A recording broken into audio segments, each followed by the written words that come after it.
Hi, and welcome to TacTalk. Of course, I'm your host, Chris Linville. I have Andy Chavaria with me, and then also we have a special guest today, Ron Holmes. I want to talk with him today. We're going to talk about today is, are you your first responder? You know, do you rely on kind of the grid and you rely on the cops to come to the rescue when something happens, or are you prepared to handle things when things go down? So, Andrew, what is that? Yeah, so it's kind of like, when we started the conversation as to, we knew we had Ron in town for a couple of days. Yep. We wanted to get him on the show. Ron is an expert when it comes to situational awareness and all of the, and everything alike, right? So I told Ron a situation was going on kind of in my neighborhood. Like, I live 45 minutes north of the DFW Metroplex, city-ish, but like out of the city, I'm surrounded by polo clubs. You live basically horse Oklahoma farms. compared to me. Yeah, I live in Atlanta pretty much. Yeah. So it's not really like we're in like a metropolis area. So when things happen, like, it happens. Right. And so we've had a peeping Tom like going through our neighborhood that people have caught. Like just rolling through, looking through windows? Yeah. Well, so he's targeted like some specific areas, like where there's some beautiful women. So you kind of, and he was in a robe, right? So you kind of know like what he's up to. Yeah. Okay. So that's pretty brazen. It just is. In a robe. It really is. And it's always like between 2 and 3 o'clock in the morning, right? Darkest times of night. But he's smart enough to wear a white robe so he gets seen. Right. It was gray, smart. I think. Okay. I don't know. Right. But people have been posting pictures of it, and it started this whole conversation as to, what do we need? Do we need a neighborhood watch? Do we need to contact our police department? It's already limited for our area anyway to give extra patrol hours or a patrol car to our I thought we were defunding the police, though, well, so we can't call them. Not necessarily. Okay. We're not in California. Never mind. We're not in Cali. So we're doing all these things, right? We're having all these conversations, and I kind of caused a little bit of a stir because I was like, man, at the end of the day, it's not the HOA putting together a security team or a neighborhood watch. It's not the police department. It's nobody's responsibility to take care of you and yours except for you. That's right. Right? You're your first responder. By the time, if this guy wasn't just like looking through people's windows and he was trying to break and enter into homes, by the time you call the police, it's too late. He's in your home. Right. Right. So that's where I was like, you know what? Let's talk about being your first responder. Right. And I think this is really good timing, right, that Ron's here, because the reality is a lot of things that I learn around this, a lot of being prepared comes from my time with Ron and my friendship with Ron. So, Ron, what are your thoughts on that? There's a lot. And, we say in our situation awareness seminar, one of the things that we say is that there's lifestyles and habits, right? And I used to say it was like 21 days to create a habit. And I recently I don't know why, but I started looking into that, and they're finding that it's right around 64 to 66 days where you actually form a new habit. Leading into 90 days, it then becomes a lifestyle. So a lifestyle of you get up, you go to the gym, you drink water, you eat right, you have these things, you go to work, you take the kids to baseball and all this stuff. This is your lifestyle. These are the things that you accommodate to. So why are you not incorporating a lifestyle of preparedness and readiness? Why are you not implementing these habits that become a lifestyle for your security of yourself, but the extension of your family? And why are you not teaching this, spreading it down to the other members of your family? Right. My son, who's 7, and you just met, and I love RYKER. Yeah. The kid is full throttle all day long, and we have worked with him from day one to remain situationally aware. The everything from the human trafficking, the child abductions, and all these things, is as parents, you have to be made aware of this. Like, I was almost kidnapped as a kid. My friend is, I think we were probably like 8, 9 years old. Okay, this is late 70s. We're collected all of our cans, and up in New England, you collect your cans, you take them back, and I'd get money for gum and Star Wars figures. Life was good. Right? If you had your Star Wars figures, it was done. That was done. And Kmart was the jackpot for the fresh gear. Rest in peace, Kmart. Right? Yeah. But I remember we were walking, and we had we both were carrying 2 huge garbage bags. The little convenience store was 3/4 mile from our house. Okay. 8 years old, 70s, just walking, no big deal. Yep. This dude pulls up in this stretched like 78 Lincoln Continental vinyl top, yellow. Kind of want one. And like the big plug. I remember it all. And he's just like, get in the car. And Peter and I looked at each other, and until this day, Peter had always been faster than me. And we that got looked at tested, each other. didn't it? Yeah. We dropped our cans because where our house was is here, and we were walking on the path, and we were like up here. We ran through the bush and ran through this field, and we were running, screaming for my parents because we knew, almost like that stranger danger, but it wasn't a thing back then. Sure. We knew. My dad was also a cop at the time. So we ran back and did all that. So understanding all that, remembering these lessons, are things that I've incorporated into the summer camp, but we incorporate with our son. And having that, you have to make assets in the family. But right? it sounds like you were lucky in that. And tell me if I'm right, but with your father as a police officer, you probably were taught a lot of this early on. Yeah. And again, we grew up with no technology, with no phones, none of this stuff. So your survival skills were like, you had them. That was it. It was you. It was your body. Yep. That's like, the thing I loved about, I think it was the best thing about Stranger Things was they captured the essence of what it was to be a kid in the 80s. Yep. With the walkie-talkies that took the D batteries. So anyway, going back to that, lifestyles and habits, right? These are things you have to do. But now is you got to understand that regardless if it's a fire, regardless if it's a break-in, regardless if somebody's injured at the house, right? You are your own first responder. I say this in our situation awareness seminar we put on. The national response time, you can look this up and it varies, but it's typically 8 to 16 minutes before 911 gets there. Which is an eternity. It's in a moment of forever. Yeah. 100%. If you talk about a femoral artery bleed, right? You have 90 seconds before you're unrecoverable, right? Wow. How far away is your tourniquet in proximity to where you're at? When you come up on a car accident, if you see a femoral artery, cut and a laceration in someone's leg, how long has that car? How long have they been flipped over? How long have they been bleeding? Sure. So you're already behind the power curve. How fast can you jump into action? So understanding that 911 is a nice to have. They're never going to get there fast enough. It's a nice to have. If 911 is your plan, if 911 is your survival lifeline, is your emergency plan, you have no plan. Now, more importantly on this, and you've heard me say this before, but if you train and you are the one person who's going out and you're a seeker of knowledge and abilities and skills, and you are seeking and you're improving your posture and you're improving your individual level of preparedness, but you go home and you keep all that in a vacuum and you don't share it and implement the tools that you've learned with the family, right, then you have failed. You have no plan, because when it goes sideways, if you're the only one with the plan, you're going to get frustrated and you're going to be in a vapor lock because no one else is going to listen to you. Now, I tell them, this is kind of sounds funny, but I say this all the time. It's like, if you want to test the mettle of your family and see who can lead and who can follow and who can do both, you can do it in 60 minutes. Okay. And so if you're in a new relationship and you're just dating and you want to see, like, is this the person I want to spend the rest of my life with? Go do an escape room. And I'm not saying one of the easy ones. True. Do like a middle to the higher end one, the harder ones, just you and that one person. We recently did a Scooby-Doo one. Yeah. Yeah, it was all Scooby-Doo themed. My wife made us all dressed up in costume. Yes. I was surprised when the mystery machine didn't show up to take us to the damn thing. She takes things really seriously. That's awesome. I'll tell you, in that though, the stress, that the self-induced stress that you get out of that in that 60 minutes, you will see who can lead, who can like gets into it. And understands that, like, we're on a time clock and we have to get this done. And who just shuts down and doesn't do anything. And who shuts down, and then who's just like an absolute like, well, I'm not going to do what you do. I'm going to do what I want to do, and like all that. And then, but I tell you, it's that's where you got to do it. So when it comes to the preparedness and for the home, well, now, one of the things that we have in the walk with faith, we have responsibility to strengthen our community, and know your neighbor, right? So. Sadly, going back to why I brought up when I was a kid, I was survived an attempted kidnapping. We didn't have alarms.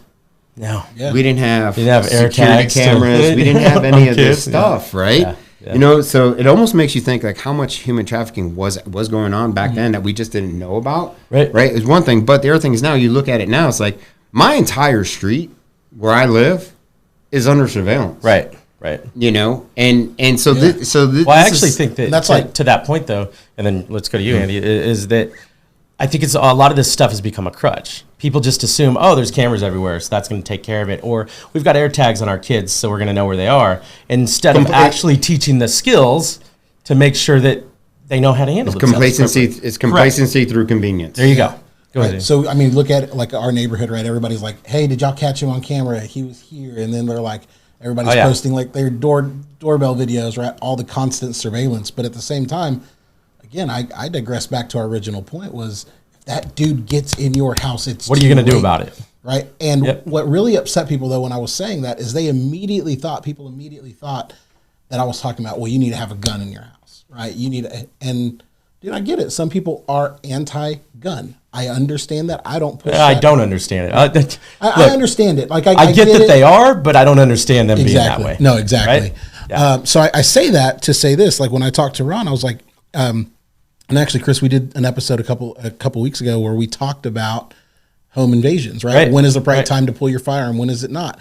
Right? When I talked to Ron, I said, hey, here's the topic. Here's what I want to talk about. Ron, you were like, no, a gun's not your first line of defense, Absolutely right? Not. There's I forgot what you call it. Security and layers. Security last layers, resort. right? Security and layers. Yeah. Right? And that goes with your home, right? Security and layers. Walk us through what security and layers is. So security and layers is North Carolina, where I live, is a castle doctrine or a castle law state. Texas is as well. Texas as well. But you guys also have I can be like, hey, Andrew, Chris, we're going out of town. You guys watch my house. Because I said that right there, you can legally just walk in and shoot somebody in the state of Texas, which, I mean, that's pretty cool. But it's very similar to that in Alaska. Right? Yeah, it's similar in Alaska also. But in North Carolina, ours doesn't extend to that. But you need to understand, sadly, what rights you have in your state that allow you to protect your person, your family, your personal property. Wait, my rights aren't the same in every state? They're not the same in every state. Like the Constitution state, which should be called the unconstitution state, where I'm from in Connecticut, you have a duty to retreat, even in your home. Right, even if there's an intruder in there, you have to make every effort to retreat your home before you can actually engage with a weapon. There's no stand your ground. No. So, go ahead. Yeah, so in North Carolina, we do not have a duty to retreat, right? However, if retreat is available, take it. Obviously, get off the X, get off the mark. If I'm in a supermarket, I'm not engaging with 3 gunmen. I'm going to use my concealed weapon to remove me. So security and layers as it relates to the home, fence, cameras, lights, locks, dog, gun, 911. Lights being a big one, right? Right. Lights being huge. Right. Yeah. So what are they? They're a deterrent. What do locks do? Locks keep honest people honest. They do. That's right? It. Yep. Now, you got to look at fence. Some people can have fences. Some people have fences. Some people can't have fences. Fences aren't cheap either, right? And you also don't want to end up looking like, just like, is this an abandoned piece of property, right? Yep. But so a fence is a good deterrent, okay? Lights. We were talking about this on the phone. Yeah. Right. Lights stay on.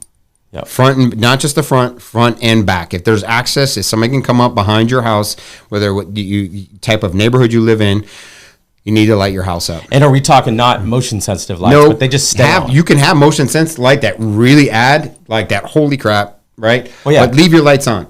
Yeah. And I was telling Andrew, it was like 3 years ago, we had... And real quick, are you talking about floodlights on the outside of the house? You're talking about even inside lights? Just your porch lights. Just your porch lights. Okay. Your porch lights, your garage light, and the back porch light. Okay. And not necessarily like a light from the living room that somebody maybe feels like somebody's at home. Yep. Man, you know what that is...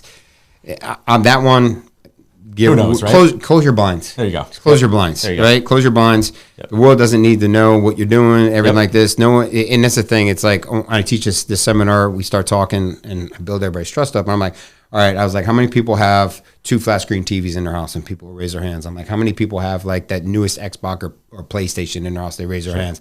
I'm like, how many people have 2 cars? And how many people leave their car in their garage? And I'm like, why are you guys telling me this? Yeah. Like, why are you like? Have you not been paying attention to what I'm saying? So don't advertise your stuff. Your stuff is your stuff. But the other thing to remember with this whole process is, stuff can be replaced, life cannot. That's right. So we had a series of break-ins 3 years ago. These guys started, I don't know, probably like 3/4 mile away from where my house was. And this one dude was just checking doors all night long on cars. Boom, boom, boom, boom. Went one street up, came down, and then made his way down to our street. And we didn't find out about this because, well, one, I have a routine, and this is where we get into lifestyle and habit. But our house was lit up, and we caught this guy. Our friends hit us up a couple weeks after it happened. They're like, hey, did you guys have a break-in? Or like, no, and they tell us. So I go back on our security camera, and you see the dude walk from my neighbor's house, who he broke into there, and he got some items of value. Didn't even look at our house. Walked right across the street to the neighbor's house. And he was actually going into homes, not just cars. Cars, no, just cars. Just cars. Just okay, cars. Popping locks on. Yeah, popping. It got their car, and it got their car. Okay. And then the crazy thing is, he sat in this last car. He was tired. He had a long night of work. He fell asleep.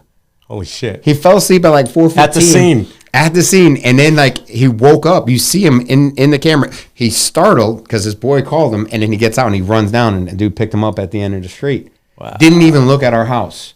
On our street, we were and you think it was because it was lit up compared to every other one? Our house and my neighbor next door were the only ones that kept. So that goes back to something we talked about the other day, Yeah. Andrew, and that was not being the easy target, right? Yeah. I mean, making sure that you're not the target. Yep. Somebody else is going to be the easy target. Yes. Yeah. Right? Like, so when Ron and I talked about this on the phone, I was like, I leave my back porch light on, I leave my front porch light on, but I also have motion activated floodlights. Yeah. Right. So if you come in my backyard's going to light up like.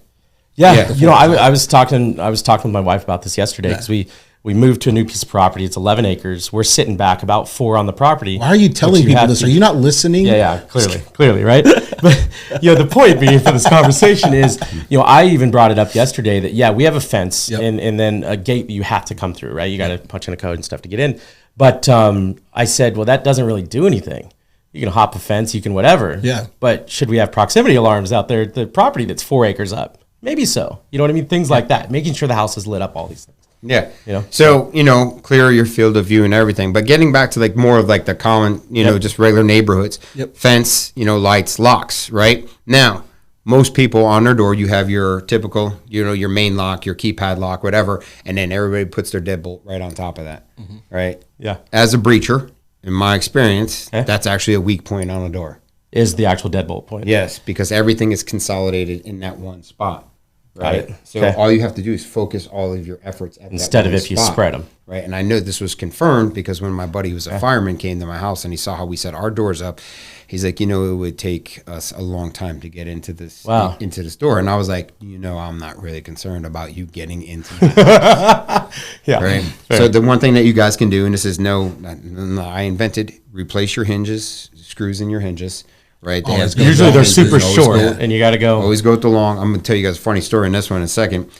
But then one of the things that we did is, and I kind of fell into it on accident. RYKER's very mobile, very capable. When he was young, we put a deadbolt eye level. Okay. Because if he could open this one, I didn't want him walking outside. So we put one eye level, right? And then we have another one about knee level. So I have 3 locks.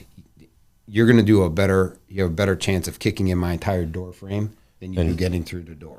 Wow. Right? I have to go get a whole new door now. So separate this, right? So you separate them out, right? Now, I had beefed up. I put these big hinges in our original door, and we replaced our door because we had we got it done through. We had the Hurricane Florence. We had a whole bunch of stuff we were able to fix that got damaged. Yep. Well, our guys, they were like, "Hey, man, we just wanted to show you this," and they pulled the frame out. Our house was built in like '92. There was literally 3 nails holding the frame in. If somebody would have kicked my front door, our old front door, the entire door frame would have just fallen right in. Wow. And they're like, don't worry. They're like, you're gonna need a battering ram on the truck to get into this door. I'm like, good, that's what I wanted. Yeah. Nice. But so these are things that little improvements. So fence, lights, locks, alarm, right? Dog, gun. I always joke. I'm like, if your dog is under 40 pounds, you have a cat. Now my wife's gonna hate to hear that. Yeah. Now I got to get a great name. Well, here's the thing: is you don't need a Belgian Malinois. You don't need. I mean, hold on, don't say that too loud. I want a Belgian Malinois for sure. Yeah, I need one. You need one. My wife doesn't think I do, but I definitely need. You don't need a Doberman. You don't need a Shepherd. But hey.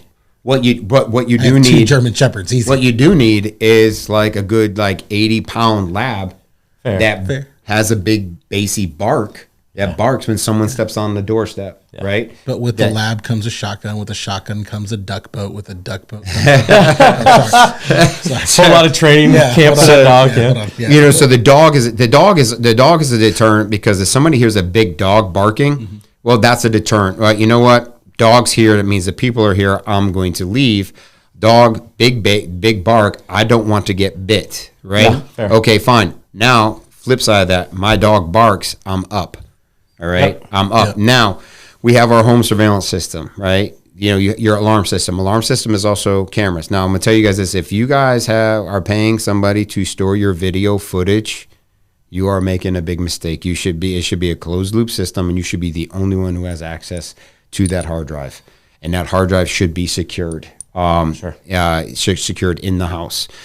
You're starting to see that in some of the movies and the shows. They're going for the hard drive in like the convenience store and stuff like that. They just did that to Diddy. Yes. So, you know. He's still on the run? I have no idea. Dude. I don't know. I quit following after like the third day. So you look at that, right? Now, we don't keep electronics in the bedroom at night, but we'll keep like an iPad in the closet, so we can pull the iPad up right away and we can look at our cameras and see. If you hear something now, if I hear somebody come through the window, well, then we're going to step in action. We have our points, our hard points that we're going to move to. But I know my house better than anybody, right? And how many right-hand swing doors are in your house? I don't know. Pretty sure you know that. I'm not, whatever. So, he's not advertising. He's not telling everybody that. Come on. What you want to do is you want to set the ambush, right? Exactly. So I'm not going to, if I hear somebody make entry into my house, I'm not going to run down. Now, if you fall into the Dave Chappelle, like, I got a shotgun for home defense, because everybody understands that. Well, no, sure. that's a horrible position. One, why was your gun not loaded? Two, you just gave away your position. You gave away your position. And three, you let them know you had a gun. So now there's a good chance they're going to start shooting and you become a bullet trap. Where's my picture? Is it still in here? And, you know, so what do we got? But this guy says I should have a shotgun. To shoot him in the leg. Shoot him in the leg. Shoot him in the leg. Yes. That's advice. Yes. From this guy. Yes. So endorsed. Crate Tactical, they make targets. Yep. They make a Joe Biden target, which is the leg. Yes, yeah, you should check them out. Those are really good dudes. Veteran-owned company. But you know, so fence, lights, locks, alarm, dog, gun, 911. You could call 911 whenever you want. But the thing is I know the national response time. I would rather put my plan into action rather than worrying about calling 911 and having to talk to this person and do the other thing. Mm-hmm. Now, the other thing is it's really important that people need to understand is how do you talk to 911? 911 is a public service. It is free. It does not need to be subpoenaed. That means that when you call 911, you are volunteering information. Yep. So if you call 911 and you have an intruder and you're like, someone just broke in my house, someone got to come upstairs, I just shot him in the face, there's brains all over the wall. Idea. Okay, that's going to be used against you, literally to be used against you. When you talk to 911, and you have to learn this, and this is where you need to like try to figure out ways to practice speaking with 911 and doing stuff under stress, and we do this stuff in a lot of our training that we do. Mm-hmm. But you talk to me like, hey, 911, what's your emergency? Yes, I'm the homeowner. We have an intruder right now going on in my family. We are hard pointed upstairs in our house. And I think that there's two people in here and I can hear them talking. Well, you know, okay, what are you saying? They're like, are you safe? And then all you say is, yes, are you safe? If they ask, do you have any weapons in the house? Be like, yes, I have weapons in the house. I have forks, I have knives, I have pots, I have pans. That's not an irrelevant question. And it's probably a good idea to say, I'm fearful for my life at this point. I am fearful for my life, so and right now my family is safe. Please send law enforcement as fast as you can. Yep. That's it. Then if something happens and a gunshot goes off, and they're like, what was that? And you're like, I don't know what happened. Send law enforcement and send some ambulances very, very fast. Yeah. Yep. Right? Yep. Now, as long as you're okay at this point, I'd say hang up. And what they're going to do. Because there's no amount of talking to them at that point that's going to help. No, and they're going to. So you have to be careful with what you say. Very careful what you say. Which goes to, as you said, if you're not prepared and you don't practice these things, you don't have this discussion in your own mind, let alone with those in the house, like your son RYKER and your wife. And so then people can't be ready for that. Right. Right? They just have no idea. You buckle under pressure at that point and say the wrong thing. Right. Now, firearm or not firearm, if you've done all this other stuff to live a prepared lifestyle, which means your person, your vehicle, and your home, your castle, right? And you don't believe in firearms, I get it. But what have you done? What is your plan? And if your plan is hope, if your plan is sit in the corner and wait that 9 to 16 minutes, 911 is not the plan. It's not the plan. Right. It's not the plan. So make the investment. Now, along with that, do you have fire extinguishers in your home, right? Your fire extinguisher now is not to put out the fire. Your fire extinguisher is to clear a path to get other family members out of the house. Are all your bedrooms on the second floor or third floor? Do you have to, how are you going to get out of the house if the downstairs is on fire? Right. These are all these things. Now, let's think about, how do you get into your house? Do you have HomeLink in your car? Do you have a key fob to open your garage door? Mm-hmm. Is that how you go in and out of your house? Do you lock the interior door of your house? Most people don't. That's right. And I tell people all the time, do not use HomeLink in your car. Horrible idea. And your key fob, don't use the cipher pad on the side of the garage. All of those can be signals can be captured. It can be captured, but laziness. Everything's about convenience. Yep. So when we had the first incident that we ever had was, and you could see them on multiple cameras, right? Everything's under surveillance, multiple neighbors' cameras. We had some high school kids doing what you said was happening in your neighborhood. Mm-hmm. You could tell they were kids popping doors. But one of the first things they did at my house, and at that time we had our cameras, but we didn't have lights yet. They checked our doors, right? And again, our Yukon was not locked. So they took my wife's gym bag and our car vacuum, because we have 4 kids, right? Mm-hmm. So we have a mobile vacuum in the car. And for the longest time, by the way, my wife thought I threw the vacuum away on accident and thought I was lying about it. You totally did. And totally when the police recovered it, I was like, there's a car vacuum. But you mean they found something? The cops actually? Wow. They did. So actually, the funny thing is that the other thing that we saw them do on camera was they lifted the keypad on my garage, the outside keypad.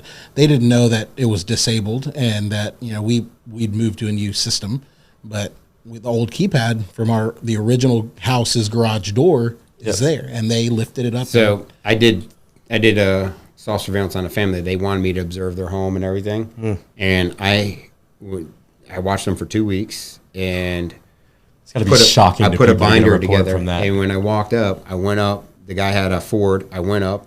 I opened his truck off the keypad because he left his keys in his wallet in there. Yep. I grabbed his keys in his wallet. I walked over to the garage door and the keypad, and I had the rhythm because I watched the kids go in the house.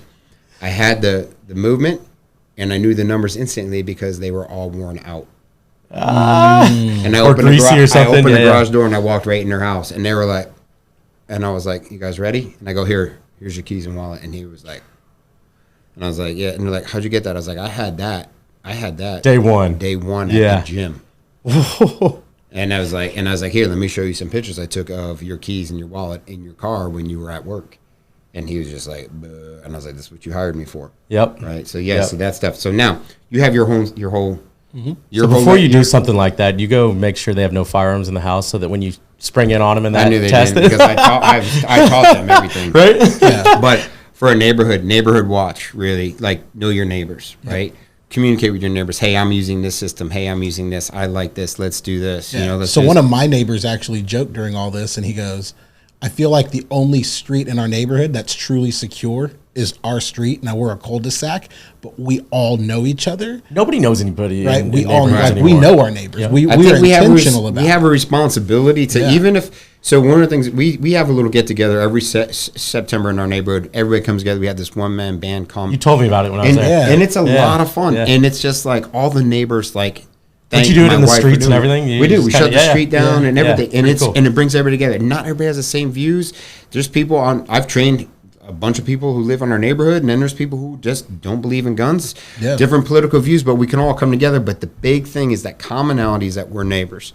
Yep. And if you don't have those overlapping sectors of fire, and you can't go and be like, hey, this happened. What did you see? What can we do? And everything like that.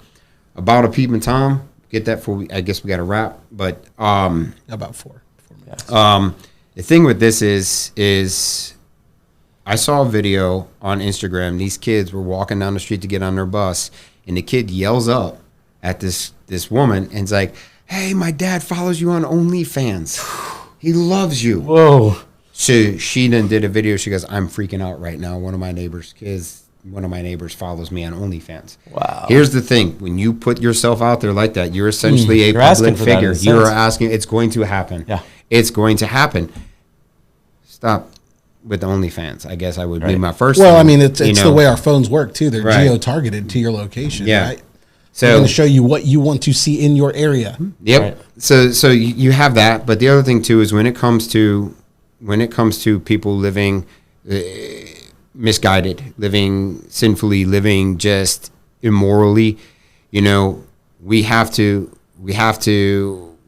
correct that course, and I think we have the responsibility to protect our neighbors, to help strengthen our community. Because if you think about this, if society was to fall or something was to happen, you have to come together in your little pod, Right. your street. Do you have a team in a sense, right? Yeah. Yeah. And pretty much, I know that for me, I will be a warlord when things go sideways. I've often said when something goes down, I'm going to North Carolina. Yeah. 100%. Unfortunately, I think there's a lot of people going to Ron's house, so it's going to be a big crew. Yes, You know? yes. I'm not going to tell you the ultimate plan on here, but but if you know me, don't meet me at my house. Exactly. You know I where do. to meet me. I do. So All right, So guys. let Go ahead. me just really quick though, because I know that some of you might be saying or watching, and I think we did a horrible job at the beginning of this show. We did not introduce Ron properly. We just said, Sure. "Hey, we got Ron." People that have seen this he before would've know seen- we're kind of fanboys. Yeah, you know, we're a little bit. Yeah, We're making blush. But Ron, you're a former MARSOC Marine. well, I retired from MARSOC. Retired from MARSOC. Yeah, I won't claim the title Raider. I was Wrote the book on communications, I'm a essentially. plank Wrote the book holder. on special Yeah. operations, communications. Created the first comm school for Yeah. MARSOC. Yeah, MARSOC. Yep. CIA for a while. Well, the government diplomatic advisor. Yeah. Yes. Yeah.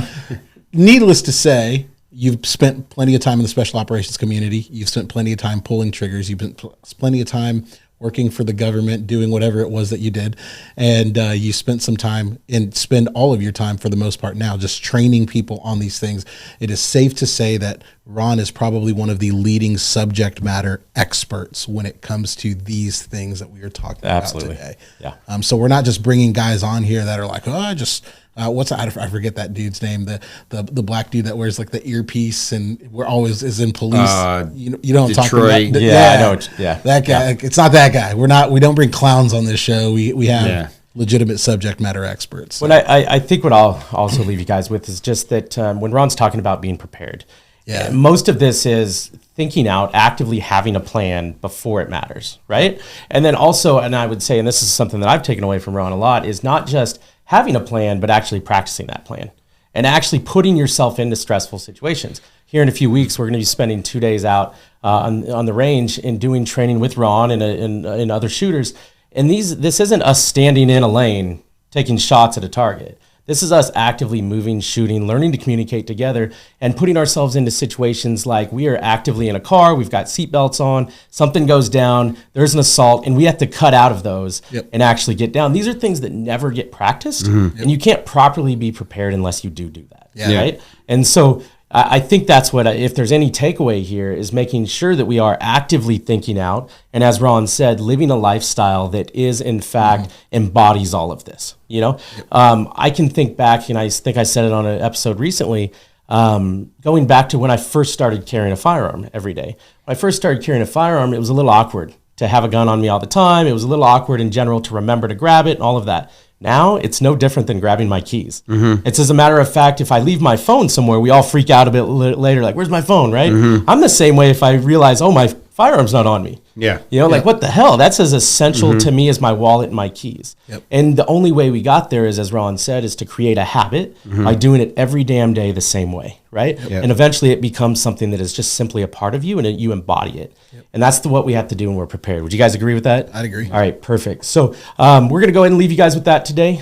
Thank you guys again for spending time with us. Thank you, Ron, for joining us.